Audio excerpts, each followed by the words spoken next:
Hey there, animation lovers. Before we start the show today, we just wanted to ask for your help with something. If you're listening to this, then besides loving animation, you probably also love podcasts. In fact, there's probably a bunch of other podcasts that you love in addition to this one. But listen, it's easy to forget that podcasts are a relatively new forum and that many people don't know what they are, where to find them, or even how to listen. So throughout the month of March, the podcast community is trying to spread the word. This is where you come in. We're asking you to tell a friend or family member about a podcast they might love, maybe even this one, I don't know, maybe, and how to find and listen to it. Then tell us what you recommended using the hashtag tripod. That's hashtag TRYPOD. And together we can combat podcast unawareness. Nickelodeon. From Nickelodeon Animation in Burbank, California, this is the Nickelodeon Animation Podcast. Hi, I'm your host, Hector Navarro. Welcome to the podcast. Our guests today are behind one of Nickelodeon's newest shows, Bunsen is a Beast. Coming from the creator of the Fairly OddParents, Danny Phantom and Tough Puppy, Bunsen is a Beast introduces us to Bunsen, the first ever beast to attend an all-human middle school. Along with his BFF, Mikey Monroe, and their arch nemesis, Amanda Killman, we are so fortunate today to have with us the voices that bring these characters to life, Jeremy Rowley, Ben Giroux, Kari Wahlgren, and the creator of Bunsen is a Beast himself, Butch Hartman.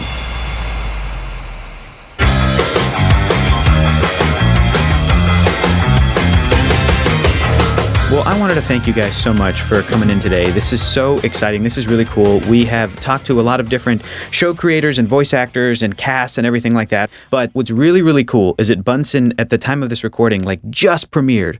It's brand new. Mm-hmm. It's super exciting. What is it like for you guys to be a part of a brand new show? I guess I'll start off. For me, I grew up watching Doug and Rugrats and Ren and Stimpy. And so as a kid that grew up watching Nickelodeon, to be on a Nickelodeon cartoon now it's a dream come true. It really is. I used to terrorize my sister growing up with the Mikey voice. I would get, I'm gonna get you! And now I get He did his voice! And now I get paid. I get paid to do the same thing that I terrorized my sister with as a kid. That's why his sister doesn't watch the show. That's right. Yeah. She's terrified. What voice are you doing? No, I can't. I can't. PTSD. It's a trigger for her. Ben, tell him about the date you went on and you did the voice. Oh, yeah. Well, I went on a date. This is going to be amazing. I went on a date, and she said, "Oh, what do you do for a living?" And I did the voice, and that was the only date. I think she said "Oh, Kari, don't." Why won't you go out with him again? Why was that the only date? I actually, I had a. Are you thinking of stories right now, too? I am thinking of a story now. I'm like, I don't know if we can say those stories on the podcast. Sure, we can. We'll bleep it or something, right? Come on. What's cool about having a brand new show on Nick, having been here for a while, it's kind of cool to have a whole another generation of kids be able to grow up with a brand new show. Because all the kids who grew up with Fairly OddParents are in their 20s now. That's how long I've been. Here. But having this new show, it's just really cool because it's done in Flash. It's my first show done in Flash animation, which is really neat. And to get to work with these amazing people and our amazing writing staff. I mean, and it's kind of a different time for cartoons. Bunsen's more of a sweeter show than Fairly OddParents was, where Fairly OddParents was nonstop, 100 miles an hour. This is about 80 miles an hour, but still, you'll have a blast when you watch it. But it's just a whole different vibe, and the way it looks, I had to sort of redesign it to kind of reinvent myself a little bit. Because even though people go, wow, you've got all these shows on TV, it must be super easy to get things made. It's actually a little harder because you can't, I look at myself as Madonna, basically. I've got to keep reinventing myself all the time. He's only referring to himself as Butch now. The Hartman is gone. Yeah. One name. I kind of look like Madonna a little bit. Yeah, it's uncanny. It is. Really nice arms, Butch. Really good arms. Thank you so much. The Gollum kind of arms? Yeah, just really tight. He calls them his precious. Yeah, exactly. That's another voice. He's on two voices. You got to catch up. Two voices now. I think we also have a real advantage that we do this as an ensemble record show, is that we're able to play off of each other, and because we get to all see each other every week, again, we form that friendship, and I think that just allows us to improvise with each other and our superhero club. We have our superhero club. That's true. On Thursday nights. I thought was secret. I thought was a secret, but is now no longer secret. Not a bear and not a yeti. Holy heck, that's just confetti! Bunsen is a beast! Mikey is his human buddy. I can stretch him just like putty. Friendship guy is super nutty. Bunsen is a beast! You guys have such an amazing chemistry. Have you worked before together, or is this the just first met show? all of them today. Wow, This really? is all new for me. Yeah. Because it seems like you know each other when you watch the show. It seems like Kari and I worked together on Fairly OddParents, but I really kind of did just meet Kari career-wise. We've only known each other about a year and a half. Wow. Yeah, I auditioned for Fairly OddParents and Bunsen as a Beast at the same time. Wow. So I went in for a callback for both shows and really wanted to impress Butch, and it went terribly. What happened? She also said, I'll do both at once. I won't come back twice. So anything you want me to read 'cause this I'm just year, that make way. it one trip. Kari's great. And I'd worked with a ton of other actors, obviously on Fairly OddParents and Danny and T.U.F.F. Yeah, and you've made some cartoon shows, Butch, yeah. a couple, but I had never run across Kari. Did you ever come in to audition for things before? No, never. Never had, It but was that's on the bucket astounding. list. It was seriously like Kari, you've one been of on those. like every cartoon, every video game, every anime. Like you've done so Oh, much bless your stuff heart. for you guys to not have crossed paths before. That's kind of amazing. No, and she just was great as Chloe, which is a different voice than Amanda. Mm-hmm. Maybe if we're lucky, Kari will do both voices for us. I don't know if she will. Just because there's a microphone here doesn't mean she has to. Very but- intimidating. Did you bring them? She has to bring them. Did you bring the characters? It's a very, gotta it's a bring it. process. It's like the nuclear football. And then Ben, I met Ben we'd auditioned a ton of actors for Mikey for Bunsen, and everybody was kind of just coming. We had everyone in town come in, and thank you very much, everybody, for coming in. But like, Thank you so much. We'll be in Town. touch. Thank you. we'll be in touch. Yeah, we couldn't find anybody, and that we really liked. And Ben had done another pilot for me called The Buglies. We should make it, but anyway, Ben was on that, and I was like, "Who's the guy? The guy from the Buglies thing?" And our casting director said, "Oh, Ben Giroux," and we brought him in. And not only he did a great voice, but his acting was really great. So Ben was great, and then Jeremy. This guy over here just lit it up with Bunsen because again, it was another thing we had cast or auditioned everybody for Bunsen. Wow. And everybody came in doing this little tiny, I'm a Bunsen, my name is Bunsen, and doing that kind of a voice. And after the 40th guy, you're like, okay. And then Jeremy came in and did what you do, and he did a very good job. I didn't bring it. Yeah. He didn't bring the voice. I forgot to bring it. We're doing a podcast. What's up? It's me, Bunsen. Yay! A Beast welcome party! I brought cupcakes! Well, let's talk a little bit about how some of your guys' performance did influence the characters. How early on does that happen in the process? I was tasked by the gods of Nickelodeon to make a show faster and cheaper than they've ever done it before. Wow. And I was like, okay, I can do this. And I went home, sweating, I can't do this. But I really have, we with the schedule that we're on, we really don't have time to do anything but kind of write from our gut. And so the writers and I are coming up with stories as fast as we can. And then we just give them to these guys. And we get them as tight as we can possibly. Yeah. Give them to them. They really enhance the stuff. And then we just go to the next one. And it does help. Every recording helps inform the next show. Yeah. We have a character on the show, Christina, who plays Darcy. And she was originally just a throwaway character. Just supposed to be in one episode. But her voice was so great. And the network really liked her, and she's really funny, and we started adding her into the show more. And so Great. she's becoming a bigger character too. That's awesome. Not big enough to be in the podcast yet, but not even close. But Sorry, we'll Christina. Get it. Yeah, Next sorry. time. We love you, Christina. I blame Ben. But anyway, Yeah, and I think we all sort of came to our characters with an idea of what we wanted to do. And I think it took probably the first few episodes, the first few weeks to really solidify what the rhythm of the show was and the pace of it and how our characters sort of reacted off each other. But now it feels like a well-oiled machine. And I know this, it's a real testament to our writing staff. We get a script a night or two before we record, and I am always reading through it laughing to myself, like a madman at my kitchen because the table. girl won't date you anymore. That's right. That's right. You're by yourself, Alone, basically. cold, shivering. They turned my heat off, and I'm looking at my Bunsen script. Table for laughing. one, please. I have a script I'm going to read. Thank you. Thanks. By the way, I read it out loud. I read it out loud to myself For the burn. Sorry, Ben. in the character voice. Table for one, please. I'm so lonely I could die. Do you guys remember at what point you felt like, okay, I know this character, I own this character, or does it happen sort of a couple episodes into it? Is that sort of how it normally goes for voice acting jobs for cartoon characters? Well, for me, the voice is very extreme, and there was a fine-tuning process, definitely, that took some time. the voice stayed the same, but there'd be a lot of variation that, I'd come in the next time and then I'd have a little chat with Butch and it'd be like, maybe take out some of the highs when you go this high, or, it was sort of like, we came up with fine tuning too, where he doesn't really speak with contractions. Yes. Bunsen doesn't say it's nice. He goes, it is nice. Would you please do the voice for us? You guys like, it is nice, Exactly. Instead of saying it's nice, he always says it is nice. So we found out that. And then we found out it's fun for him to kind of mispronounce words sometimes. Like vocabulary. Say vocabulary. Like a vocabulary, like enough where you know what the word is, but it sounds like a little bit different. But also, like, when I'm talking about the fine-tuning thing, now I know the range where... Then the range is a little different. But it maybe in the beginning was a little different, and I was like, well, that's a little too much, dude, So that was what we found together. Jeremy, your date just called, and she's canceling today. Luckily... His pregnant date?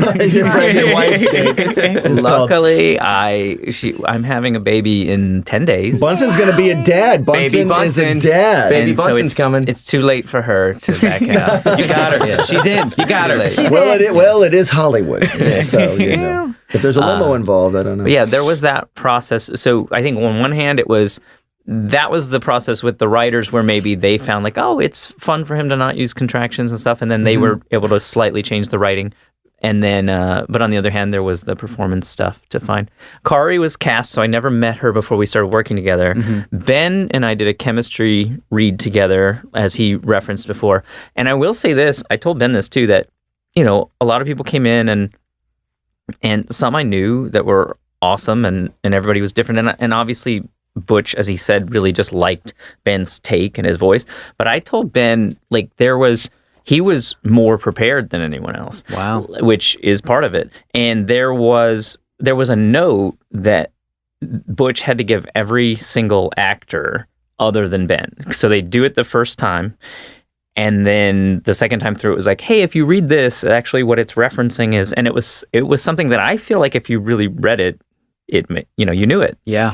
But everyone kind of was, this is an audition, and I'll just sort of look it over. And then Ben was the only one that knew it before he got told. Because I had so much time by myself. Bunsen, I'm Mikey Monroe, head of the Muckle Dunk School Welcoming Committee. In the spirit of acceptance, which in 1805 brought the feuding Muckle and Dunk families together to form our town, which at the time consisted of a garden shed and 2 goats, I'd be honored to show you around our fine institution of learning. Yes, I nailed that. Jeremy, I got a question for you. Where is that accent from? The Bunsen accent? Yeah. So, I'm a strange person, and I've been doing... That's true. I like where this is going. Yeah, I've been performing at the Groundlings Theater for years, doing sketch characters, and I have fun doing original characters. More than impressions, I like to just make up new people that often have interesting speech patterns. And the thing about Bunsen was that I had a good friend who's now on Saturday Night Live, and his baby was born 4 years ago, and is sort of like his 4-year-old was my best man in my wedding. I love this kid so much, and so I've been with him since the day he was born. Yeah. And just goofing off with him. And a version of Bunsen is something that I've always done for him, that I made up for him, like a character I made up for him.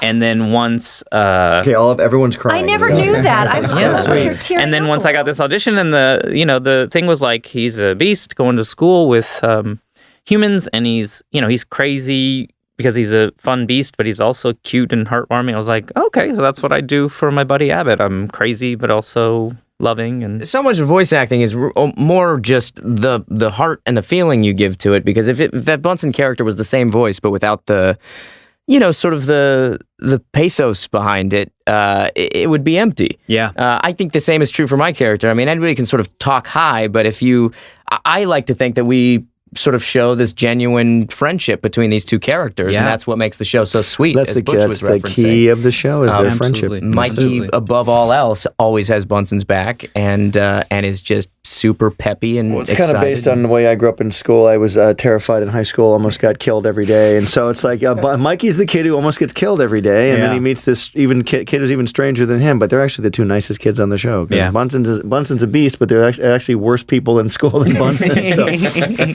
One of those worst people Speaking of, Done. is Amanda Killman. Kari That's right. Wahlgren. That's right. All this heartwarming stuff is great, but Tell them what happens to your pages at the end of every. Yeah, let's talk about that. Yeah, they always sit me in the back behind these walled off partitions, and I'm convinced that it's because there is so much spit when I record all of my lines. Say sugar snaps. Like, what is it? sugar snaps. And There's like 5 S's. She added another couple S's in there. literally, my pages are just warped by the end of the session because I'm just spitting all over there's them. DNA Let me all just over say, those pages. I am so happy that we do have those barriers because I am sitting directly in the splash zone. That's right. He's in front of me. Do you get a tarp at least? Do they give you a tarp? or anything? Gallagher Yeah. style. You guys don't luckily. laminate Kari's pages for her? At least laminate. They hand out Like, ponchos I'm as we walk saving the into a DNA so I session. can It's clone bad. her. That's what I'm and trying to it's do. especially disturbing when I've eaten part of a bagel Oh, there before we the go. session Oh, because then here's it's where we get- just yeah, all right. yeah. And you know what's funny? I always thought I would always make that joke, like, oh, I bet your pages are really wet. And then one episode, they wrote a character who's a security guard that she gets into a fight Officer Steve Stevenson, say it. Officer Steve Stevenson. with. And he has the same affliction. So I had to do it for a whole episode. And my pages were all wet. I was like, oh, they really are wet. And she's like, yeah, it's not a joke. Like, it's they not a really joke. are. Like they're warped. Oh, and, it's really and disgusting. We actually it's added a line really- for Amanda. This spitting makes me dehydrated. And she just takes all these drinks of water. Sips of blood. Well, and I think the writers then started seeing how ridiculous it is when she says S words, and now Oh, we add it all the time. every Yeah, time they're everything's trying an to S word. add every S word under the book for her to say. Kari, where does Amanda come from? Have you been doing that voice since you were a kid? Where did the idea for that voice come from? Well, I've done other characters with some sort of lisp or speech impediment or something like that. But once I started reading the scripts for the show, I mean, she's just such a delicious villain. And so I started kind of pulling inspirations from tons of different characters from different things. And What helped inform the braces thing was I drew this drawing of Amanda because I was doing the storyboard and I needed the villain drawing. And I mean, it's funny with Amanda. She's the first drawing I did of Amanda is the drawing that is her design. There was no other design of Amanda, and I drew her with these horrible braces. I said, "Can you just do this character?" And she saw the braces and started doing it that way. Yeah. Well, also the difference in her story is we're like, oh, we have these lives and we live them. And then that informed our characters. And Kari's like, I am a working machine. I come in and I do jobs. And then I do more jobs. voices. And then I plug in at night. Now, come swiftly, Officer Steve Stevenson. I don't see a thing, psycho. I swear those stooges were just here trying to swipe the couch potato exhibit. Cease and desist with the false accusations. Stop spitting on me! No, you stop spitting on me. I want to know how much of the original concept stayed in the end product, because people aren't aware of how difficult it is to make a cartoon show and how many things change along the way. And these guys were telling me beforehand, you were developing other shows at the same time as Bunsen? It's insane. I had a 4-pilot thing going on here. 4 of them? 4 of them, yes. Oh my and gosh. and one of them's on TV now. So it shows you how much work goes in. I mean, 3 other pilots fully developed. That's how I met Ben and one of the other pilots. Yeah. And fully developed, fully made animatics of them, cast them all, and Bunsen was the one that got going. But the original concept of Bunsen, I just drew this drawing of a boy facing a monster. And this is how most ideas start, everybody, when you're out there doing your stuff. It's like you're going to be the only one who believes in it for the most amount of time. So like this is like 7-8 years ago. I drew this drawing, and I came up with this name, Bunsen is a Beast. I don't even know where it came from. I found this really cool font. The font was called You Murderer. That's amazing. I swear to you. Nothing says kids television quite like You Murderer. Exactly, but that was the name of the font, and you can find it out there at freefonts.com. But it was like real drippy monster letters, and I went Bunsen is a Beast, and I had this drawing. It was just the 2 of them. They looked nothing like they do now, and I had this drawing. I made it into a poster and put it in my room at Nickelodeon, and it seriously sat there. Just people would come in, just became part of the furniture after a while, and just sat there. And then one of the heads of Nickelodeon a few years ago came in and said, "What's that?" And I said, "Oh, that's Bunsen is a Beast." It was going to be a children's book, and he goes, "We should start developing that." And I said, "Well, okay, let's start doing that. And then I looked at the designs, didn't care for them. I had some other designers help me on Mikey a little bit, and we kind of zeroed in on Mikey's design. And I literally have about 1,000 drawings of Bunsen. I'm not kidding. There's got to be 1,000, and I couldn't figure him out. And I kept him very reptilian at first. He was like a lizard kid, like a lizard guy. And I actually did a whole board with just the lizard guy, and we pitched the board. Everybody loved it. And then that same head of Nickelodeon. Yeah, exactly. Yes. I am Bill Bunsen and the bee. You know, he's not that adorable, Jeremy. Can you make him more adorable? But the head of Nickelodeon was like, I love the board. I love the show. We're going to do this, but can you redesign the main character? And I was like, no way. This is the final design. I'm not doing this again. And I finally said, all right. And I went fuzzy with him, and that's where we nailed the design. So it took a long time to get those designs right. You went fuzzy, meaning literally made him fuzzy. Made him a little fuzzy guy. Instead of you were like, oh, okay. And the reptiles were very cute. They were little cute reptiles, but it just didn't work that way. So the fuzzy guy worked. But what I will say from someone, who just finally got to see everything, I think because he's so cute and furry and everything, that helps, when he's constantly has his eyeballs falling out and all the gross stuff happening to him, then he stays cute. Yeah, exactly. But if he was already, more reptilian and everything, it's like this gross thing, and gross things are happening to it. That takes it. It just has a very different tone. Again, here's how when you live through so many eras of cartoonisms. When Fairly OddParents was designed, that was in the early 2000s, and now Adventure Time has really kind of taken over the cartoon universe. Yeah, and everybody's sort of looking for that. So when I was designing Bunsen, I sort of kind of went in that direction a little more. It was my flavor, but in a more of an Adventure Timey. The two shows don't look alike at all, but there's sort of that. I'm going to go real rubber hosey, and I'm going to go a little more random, and I'm going to design something I've never designed before and go that way with it. And those are the designs we ended up with. It's awesome. Yeah, talking about reinventing yourself. I mean, it's still clearly Madonna. I am Madonna. You are Madonna, Butch.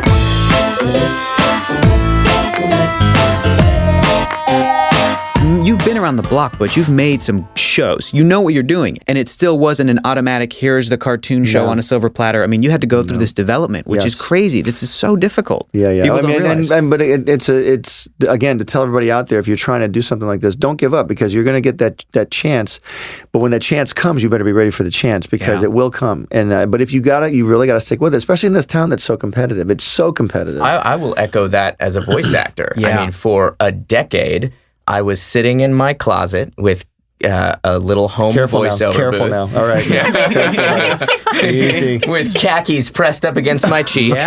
Talking into a little microphone, making character choices and submitting auditions. And, you get a little job here, a little job there. You work a radio commercial here, a radio commercial there. But the goal is to get a show, is to get a series. And I mean, I literally put in a decade of work to finally break through and get a series. So, it's just another way of saying you gotta work your butt off and keep at it. It's a marathon. And there are some people that will get it quicker than others, but usually the ones that get it super quick don't realize how hard it is. And then when that job goes away, they suddenly find themselves having to understand, I've got to make myself more marketable. I've got to make myself as a voice actor or as an on-camera actor, even as a cartoonist, especially, because when you do what we do, not everybody can do it, but again, to get Nickelodeon or a big studio to spend a lot of money on you, you really got to convince them. We can pull this off, and so we're really fortunate to be here. We're very grateful. Jeremy, Ben, Kari, do you guys have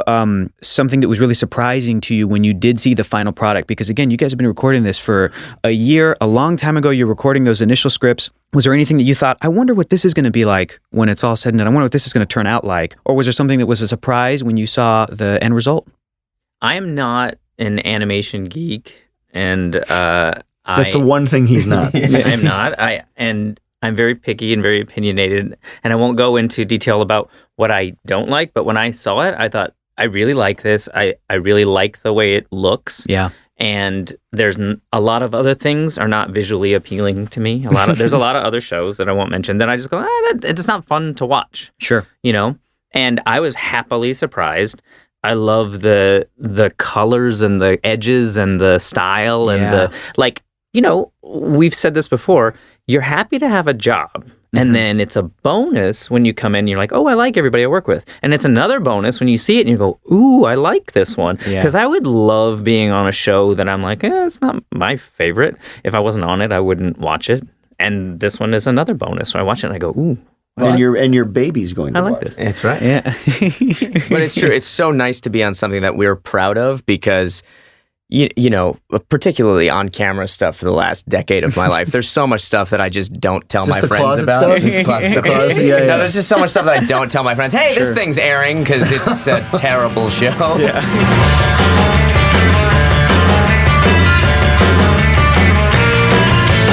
Butch, you said it was your first show that you're doing in Flash. Yeah. Has any of that new technology influenced the show at like the creative level? Did that big come time. into play at all? Well, it has to because with Flash, this is a little technical. I'll keep it short. When you do a traditional hand animated show, you have like 30 guys drawing like Timmy Turner, and Timmy Turner looks the way he's going to look based on, you're at the mercy of the artist, whoever draws him. They all have a model sheet they look at and they all try and draw it. With Flash, you have one model. Once we finalize the model, every animator uses that model. It never gets touched again. Wow. So that's why Bunsen looks great every episode. Mikey looks great and Amanda. But you're limited in the writing because at the rate we're going, changing costumes with the characters is really hard. Because when you, let's say you put a tuxedo on Bunsen, a whole library has to be made of Bunsen doing walks and runs and falls and everything. And so at the rate we're going, we don't have time to do that sort of thing all the time. I think if you watch a show, not that we're taking away from the writing, it's still a great show, but like with Fairly OddParents, I'd say, oh, Timmy's an astronaut. He's underwater. He's a waiter. And we could just do that. No problem. Because it would be hand-drawn. Exactly. No problem. But with Flash, it's like building a CG library almost. Wow. But so...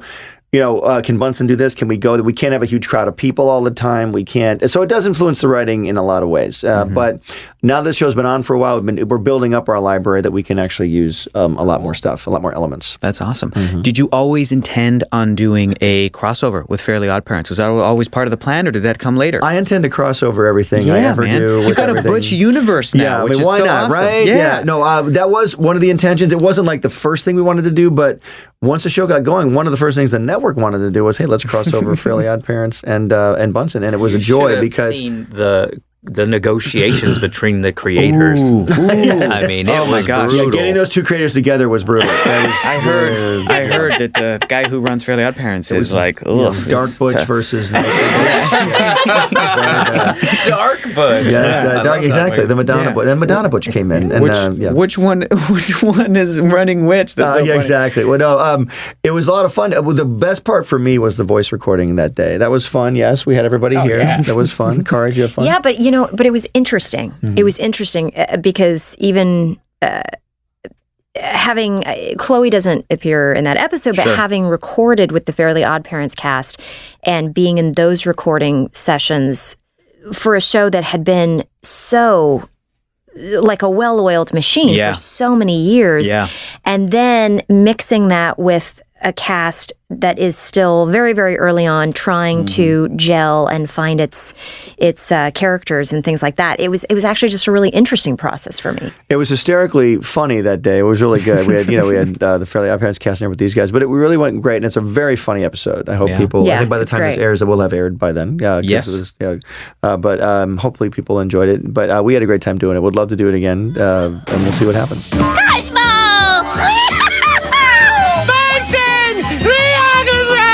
Happy Friendiversary! Creatures are different, different is good. You want creatures in your neighborhood. What else would you guys love to do in the show? Let's talk about the future. Let's talk about some dreams. Where would you like to see the show go? What would you like to see happen with the character? Well, that's a lot of silence. Why is everyone looking at me? We're good. No, I mean, there's always references. Miss Flap, who played by Sherry O'Terry, is, I think, probably my favorite part of the show. She is so funny, and she's always referencing bizarre things that she's up to. Never know what she's going to say. The line is written, and she'll say something completely random. She's always referencing, like, hey, kids, let's go to Mexico. And it's like, let's do an episode in those random places that she's referencing. Let's do an episode in Mexico. We definitely have to go to Beast World more. Yes. I think kids want to see Beast World. But I've been kind of saving Beast World, number one, because of the Flash animation process. I see. Okay, great. But number two, we don't want to go there. We want to kind of save it a little bit and kind of let the kids kind of want a little bit more. We've done a ton of episodes in school, which is really nice and fun, and they're great episodes. But it's time to start expanding out and getting Mikey and Bunsen out. My wife watches the episodes with the through the eyes of like, I can't wait till our son watches this, right? And some of the things that she is really, really affected by are, oh my gosh, that are already there are the trick-or-treating, the going through the firsts that kids go through. Yeah. You know? Yeah. And I think that's something the show's already doing really Bunsen's well. first ice cream, his first donut. Ice cream, his Yeah. first donut, losing your tooth and like, you know, all that stuff. And I think like more of the same is what I look forward to. More of what's already happening, those firsts. Because I think that sweetness is very a part of what makes the show so compelling. Listen, the human world is a big world. He's got a lot to learn. Bunson's got a lot to learn. And that's fun because he's also learning things slightly after the other kids. You know, like they all had their first ice cream already, and it's his first ice cream, and you know, and so that's actually a really fun thing that you know Butch and the writers are already exploring. So I sort of just look forward to. I like getting the script and going, oh, what's the thing that he's discovering this week? I haven't made a list though. I'm going, I can't wait. I can't wait we'll make the list, Jeremy. The driver's test. Yeah. I also like, related to that, with Mikey's character, that he's never judging Bunsen for experiencing something for the first time. That's an exciting thing for him to get to show him a new thing. And I don't know, I think that's a good lesson for kids. It's awesome. Yeah, you learn by teaching. I feel that's and they're always G-rated things. Yes. Yes. For now. Yeah, we'll see. I don't know, maybe season 9, season 10. Exactly. Bunsen, this is called college. Let's talk about mortgages. Oh, that sounds like a movie. There we go. I got to mention this, Kari. I love when Amanda thinks about maybe seeing the boys' locker room. Oh, we all love that. Did you bring that to the table? Was that in the script? Was that something that you brought to Amanda? No, that was in the script, but secretly, I never thought that was going to get past the censors, and I was so excited when it actually did because it just adds such a great little layer to her character. Because well, she's always hating on Mikey, then secretly kind of crushing on him. She's struggling with all kinds of desires, as many of us do. The tiger growl's amazing. You know, it's just so. Wear something form-fitting. Wear something form-fitting. Yeah. Well, also, and it goes beyond. It goes beyond Mikey even because it's like, men in tanks, you know, remember, she just loves men. I put beet juice in your bottle. Now your true beastly nature is being revealed. It's only a matter of time before you and all beasts get banned forever from human society, and I become the greatest hall monitor ever! You're not an official hall monitor. Wow, boys' locker room. I like it. I got to ask these amazing actors while I got them in here. I really want to know, where did it all start for you guys? Kari, when did you know that you wanted to be a voice actor or an actor? Weirdly enough, when I was a kid, I would watch cartoons. And Kari machine, turn on. Yeah, little Kari was like... Little Kari machine. watching the cartoons and thinking, somebody's doing the voices. And I am going to do the voices one day. That person was Tara Strong. And that person actually, that's true. There was a period of my life. And now to be her scratch track is just such an honor. I know, to be her scratch track now is such her. a thrill. But yeah, so I apparently told my parents when I was really little that I'm going to do cartoon voices one day. And how did your parents react when you told them that, when you were a little kid? And you're like, I want to do this. Well, they were great. They were very much. Is this when they were fighting? Was the fighting going on? They were, I would cry myself to sleep. They were very much the, oh, honey, you can do whatever you want to do, and they were cheerleaders for me and that sort of thing. The funny thing is, though, that voiceover is sort of hard for them to grasp. Yeah. So no one understands how cartoons are made to this day. So when they really don't. When I'm like, oh, so I've booked this show and it's going to start airing, they'll watch the cartoon and they're like, oh, so that's you? Well, that's But then the one time, I booked a huge Swiffer commercial and I was actually on camera, they called everyone they knew and they're like, oh, Kari is in a Swiffer commercial. You've got to watch it. I knew I had made it when they finally stopped asking, are you eating? Are you able to pay your rent? When they actually stopped stopped asking. Then I knew, oh, they get that it's actually a job. You probably walked in and was like, Mom, Dad, I would like to be a voice actor, and I have booked 6 jobs. I will destroy you with my laser beam eyes. With my talent laser. Thanks, guys. Talent laser. I have focused my talent on this area. So true. That's really good. Ben, where did it start for you? When did you know that you wanted to be an actor or a voice actor? I knew I always wanted to make people laugh. Yeah. For me, it's all about Someday comedy. that'll happen. It'll happen eventually. It's going to happen at some point. Exciting. And I've primarily been an on-camera actor for the last 10 years or so. My parents, I grew up in a similarly supportive household. My parents own a comic book store. Oh, awesome. In Arizona. Very cool. You want to plug the name? What's the name? Yeah, All About Books and Comics. Check it out. Allaboutcomics.com. It's a comic book store. Yeah. Hottest comics in the world. Literally hot. Literally, searingly hot comics. But I grew up in a really kind of cartoony household in a way that really appreciates comedy. You know, like we had this little cabinet that would overhang our kitchen counter as a kid. And like in any other household, if people would bang their head on it, you'd be like, oh my God, are you okay? In my house, you would bang your head on it, it would draw blood, and everyone would laugh at you uncontrollably. I don't know if that's just It got sad, man. It got really sad for a second. No, but it's just a family that's it's all about comedy. That explains a lot. That explains a lot, Ben. So That's I grew great. up in a really supportive, sadistic family that would laugh at blood, is what I'm saying. Listen, I think that I think I'm a nice guy, but I also don't think there's anything funnier than when an old lady slips and falls. I think it's very funny. It's messed up, right? It it's is. really It's messed totally up. messed up. It's pretty funny. You gotta admit, It's so funny when they lose control and they can't grab something. Yeah. Jeremy, where did it start for you? I was performing at the Groundlings, and a person named Sarah Noonan, who is now head of live action at Nickelodeon. We all know something Sarah like that. Noonan, yes. She was working in, I believe, casting. She was casting animation. And she saw me at the Groundlings and started bringing me in for stuff here. And 16 years later, for real, I was driving here and to audition for this show, and I was like, wow, I've been going to that place for 16 years to audition for things. I never got anything, not one thing, not a line, nothing. Now I've done other voiceover jobs here and there, but nothing. And then I got this show, and it was like, oh wow, yeah, like sometimes you just got to keep going. And it's so funny because I ran into her recently, and she's now, head of live action, and she goes, oh, I'm so glad you got Bunsen. I think it's a great show, and I love it. I just want you to know I had nothing to do with it because I'm in live action now. And I was wondering, because I was like, did I have to wait until the person that saw me the first time started running the studio to get a job? And she's like, nope, it wasn't me. When did you know that you wanted to do comedy? I went to college and studied theater arts, and I wanted to act.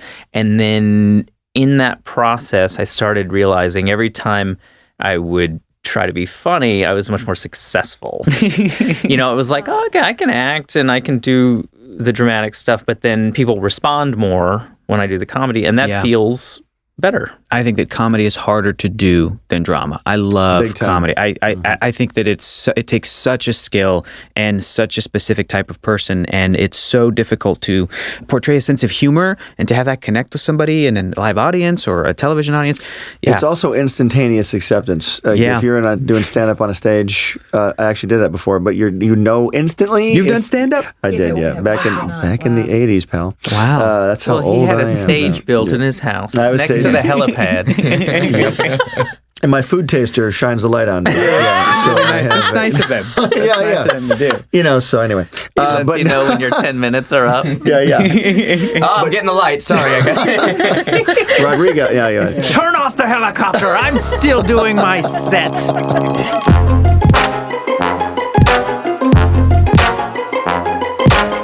What do you hope that kid audiences, adult audiences, everybody, what do you hope that they take away when they watch Bunsen as a Beast? Acceptance. I mean, I think that would be the biggest thing for me, is because every episode you're highlighting Bunsen's differences from humans, and both Mikey and Bunsen are just constantly learning to be okay with that. This is how Beast World works. This is how human world works. And finding well, okay, but we agree on this, and this is, I still think you're awesome because of this, and oh, your eyeball just fell out, and that's okay. That's cool. That's awesome that you know, so just that theme of acceptance and friendship is I great. think, too, it's not even just acceptance, but those differences are exciting and great. Yeah. Different is good, I would say. Yeah. Those are the smart answers. I just want kids to laugh. Yeah. Or just laugh. Yeah, Or just, those there are you the go. very smart, good answers. Just watch it. Please just watch. Oh, gosh. Kids are told what to do all day long. Yeah. And I don't want to tell kids what to do ever. I just want them to have a great time. And yes, if there's a cool message in there, awesome. But at the end of the day, we're really working hard to make them laugh and make ourselves laugh too, because we want to come to work and have a great time. And so we just really strive to make it funny. And hopefully the kids will respond to it that way too. And we want, I've already gone through the Fairly OddParents phase where there's kids that are 20 now quoting lines. Yeah. I want kids to quote the lines from the show. I really want them to come up and quote the lines. And the reason I love their voices that these guys do is I want the kids to be able to imitate their voices too. Because everyone's running around imitating SpongeBob all the time. Now I want them to imitate, Bunsen is a beast and Amanda and Mikey. These are voices kids can imitate. I truly think adults can enjoy this show just as much as kids because there are some definite adult references that will sail right over the kids' heads that we are all howling at in the room. All G-rated. All G-rated. But there is, and I think that's what, again, harkens back to it being a sort of a throwback 90s almost Nicktoon, is that so many of those shows I grew up watching with my parents, and they enjoyed them almost more than I did as a kid. Yeah. Banging heads on the counter. Right. Blood streaming down our foreheads. And then sitting on the couch to watch Doug. Yeah, exactly. Oh, is Doug starting? Can I get some gauze, Mom? I should probably go to the hospital, but Our Real Monsters is about to start. Okay, great. And I will say also, I like stories. I like stories that you can follow. And I think there's a phase where people are like, just random. And there doesn't even have to be a story. And I will never not want a story, obviously. Everybody wants a story. Yeah. And I don't care what they say. It's all about the storytelling. It's all about how we tell a story the best way, the creativity. And so we really strive for that. And the trick is, though, I've done 3 other shows. I don't want to steal any other stories from those shows. So we did this on Fairly OddParents. We can just switch the characters around. But we're trying to avoid all that, too. Well, thank you guys so much for coming in today. This is awesome. The show is fantastic. I'm so happy for everybody. I'm so excited for people to see more of it and enjoy it, and I can't wait to see more of it. So big thanks to you guys for coming in. Let's give them all a round of applause. Come on. Now, Hector, who was the funniest one? It's probably Kari, if I'm being honest. Yeah. Oh, she crushed it. She always wins. I was flying low under the radar. Kari Machine. She shot us with talent lasers again. Kari Machine. Can we ask you guys to say a nice little thing to the fans in your characters' voices? Just anything you'd want to say? Yeah. Hello, creative types. Help me with my world domination. Be creative. Be sinister. Be suave. She's spitting on the mic, by the way. And suave. That was good. Someone's going to come in and wipe this We got a mic spit off guard. later. It's good. We got a spit guard. Yeah. Kari keeps spitting on me. Hi, everybody. It's Mikey Monroe. Go for your dreams. Reach for the stars. Oh, this is cheesy. You see why they need scripts? Do you see why? This is why That was so great. And it was so in character. I love it. It's so great. Hi, kids. I would want all of you to come over to my house sometime if you can find it. And when you come, bring me something that I've never seen before. Like, I keep hearing about pumpkins. What's a pumpkin? Well, there you have it, guys. That was our conversation with the cast and creator of Bunsen is a Beast. Huge congratulations to Jeremy Rowley, a.k.a. Bunsen. He just had a kid. He's a Papa Bear now. So congratulations, Jeremy. Thank you guys so much for coming in to Jeremy, Ben, Kari, and Butch. Guys, be sure to head over to nickanimationpodcast.com for all of our old episodes and for a bunch of cool behind-the-scenes extra bonus stuff. Leave us a comment or a review wherever you're getting your podcast from. It really helps us out if you're so inclined. Thanks to the awesome crew who puts this podcast together. This podcast is produced by Jonathan Highlander, Dana Vasquez-Eberhard, Kelly Smith, Andrew Hubner. Original music by Useful Creatures. This week's episode edited by Josh Caldwell, Jonathan Highlander. All of the incredible social media for our podcast is made by Narbe Manassians, Sammy Armiger, David Watson. And thanks to the man who works the controls and makes me sound better than I have a right to, Manny Gralva. Until next time, thanks for listening to the Nickelodeon Animation Podcast and keep watching cartoons.